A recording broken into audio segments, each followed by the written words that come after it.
What's up, YouTube? Today I have a really cool pickup. It is the Nike Airship.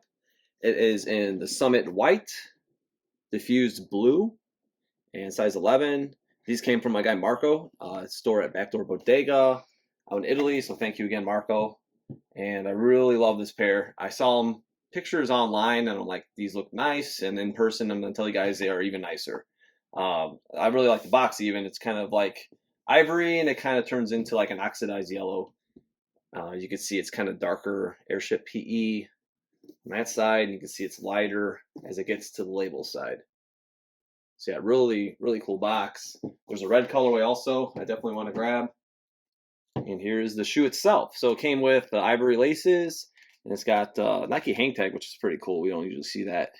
Don't ask me what that says. Probably exactly what it says here.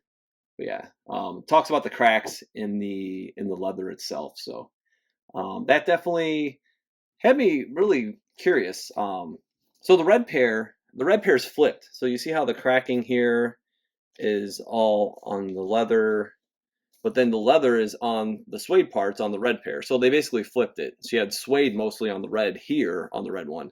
So they just basically flopped it between the two colorways, which yes, I do want to get those. But nice quality suede. A great tribute to, I wanted the blue first. Tribute to Jordan's, UNC shorts he wore underneath his uniform throughout his NBA career. It's just a neat little tribute. I think they have an oxidized sole on them in case people were wondering.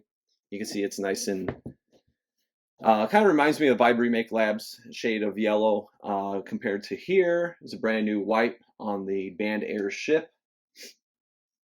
But again, back to the leather. It's soft. It feels good. It looks good. Leather doesn't technically crack. Some pairs, very few I've seen, like my Air Train. It has the leather's kind of cracked over the years. It can happen, but it typically doesn't happen. Unlike the Air Jordan 1 from 1985, and so. But this definitely reminded me of the leather on just that on the reimagined. So it kind of has a very very similar feel and everything. It's maybe a little different. Maybe we get right next to each other so we can see. But it's definitely got a similar aesthetic to it. But I thought that'd be cool just to break these two out and see, the leather, cracked leather parts will go on the dial side. More by the swoosh, obviously. But you can kind of see the lines, I think, a little better in the Airship. But yeah, these are still great release. Love them. But yeah, it comes with the dark blue laces too. They look kind of faded. It's got the Jumpman on the inside. We'll go over that in a second. But these look kind of washed out still, but still it's not as light as this blue. You got your size stamp. Doesn't have like the production date like a lot of the OG Nikes. And let's look at the insole next. So here's for the left shoe, and here's the insole. So it's a nice thick polyurethane, very OG. They go with the Jumpman still on the stamp, no Nike. Just the Band Airship, and the white and red had the Nike Air stamping. So they're trying to keep it true to Jordan brand and Nike. So that's kind of cool. The tongues, I want to say it's kind of tinted orange. It reminds me of when you go to the retro 85s. It's basically Georgetown. The Georgetown had that same kind of hue with the padding. The black and white, they kind of went to more of just a white. So yeah, it looks good. I think I like the yellow one better though. That's on the black and white pair. It did come with your Airship pamphlet, as you've seen on all the other ones. And these aren't too bad, like over retail on like GOAT and all that. Let's look at outsole too. So the outsole tooling, let's slide this one over.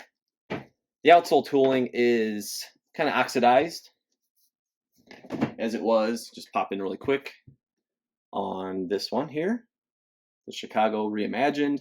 But you can see how much wider they made this compared to here. This is definitely more OG with the cup sole, like the retro 85s, which they should have used here along with the retro 85 spec. I've spoken about that before, but didn't happen, unfortunately. But yeah, this looks really cool. I like it. It's got a nice, aged look to it.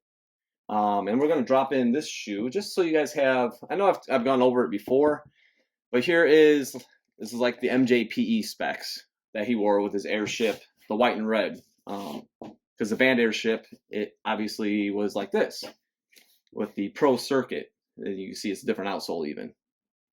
So different outsole, different midsole, stitching ends here that we see in other models like the Mac Attack. Here's the original, beautiful natural gray, not neutral, natural, keep it natural. Again, natural gray. And sandpaper swoosh. But yeah, you can see the tooling's a little different. It's very similar with the Nike branding, but it goes up a little bit. And with my white and orange Airship video, you can see more details about, I measured this out because some people were saying that the newer ones are more low cut. They're really close, like the heel here, this space, just right here, just this length from here to here was just like centimeters longer or taller, you could say, on the OG. But yeah, these pretty cool, man. I mean, they're really neat. I really like this release a lot. So that is your Airship, UNC inspired. I think I covered all the bases, everything I wanted to discuss, down to the insoles. And yeah, you guys drop a comment. Hope you enjoyed this video. We will be coming with more videos soon. Something along the lines of something I mentioned within this video, so stay tuned for that. And don't forget to subscribe. You can follow me on Instagram at OGOrbust, and we'll see you soon.